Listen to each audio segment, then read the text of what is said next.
Guild Wars 2 kicks off its third expansion, End of Dragons. Swords of Legends Online has embraced free-to-play with its 2.0 update. Dauntless is a brand new behemoth variant to take down, and Valorant's latest patch is all about the improvements.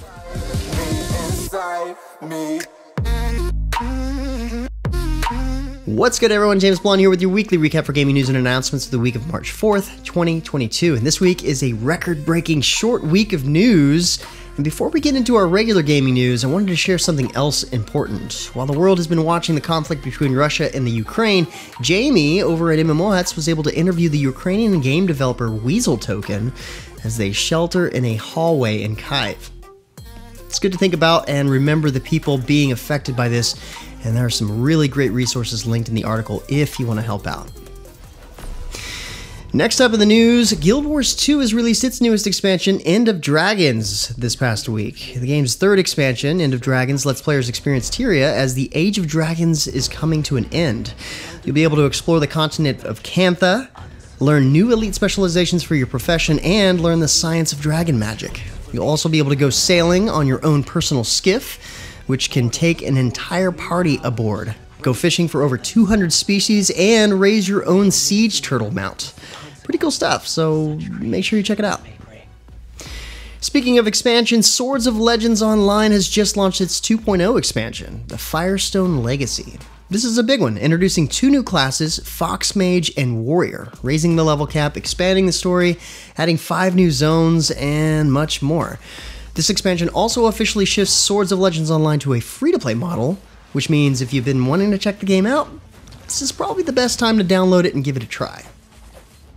RuneScape has launched its Abyssal Slayer's Creatures update this past week, which introduces a members-only Slayer dungeon with 3 new Abyssal Slayer creatures that require Slayer skill 95 and higher to defeat.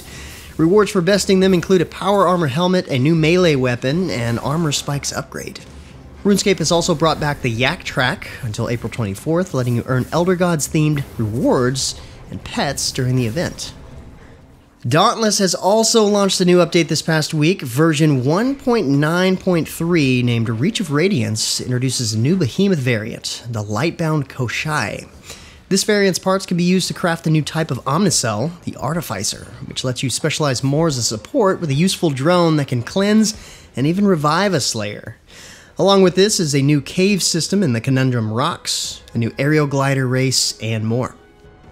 Next up, Valorant has kicked off its second act of Episode 4 this week, and this time they're bringing a focus on improvement instead of a new agent or map.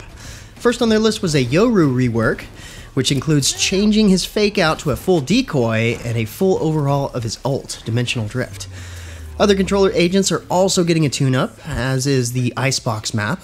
Of course, this also comes with the usual Battle Pass, should you want to get collecting. And yeah, that's about it for all the regular news this week, and here's a quick look at this week's free games on the Epic Game Store. It's a double game week this time, featuring 2 arcade classics from Atari that have been remastered, or recharged, if you will. First up is Black Widow, a twin stick shooter where you play as a spider, actively defending her web. The second is Centipede, which will also have you blasting bugs. Both games have a classic endless arcade mode, plus a collection of challenges to try. Seems like a neat little twist to some retro games, and they're currently free, so there you go. But with that said, that's about it for all the major news and announcements for this week. Be sure to stay safe and keep your families healthy. Like always, you can find more information on the news topics linked in the description below. Feel free to discuss the news or even more news in the comments below, and don't forget to like, subscribe, wash your hands a bunch, hit that little bell icon to get notifications, and of course, share this video. But until next time, guys, that's going to be it for me. I'm James Blonde. See you out there, gamers.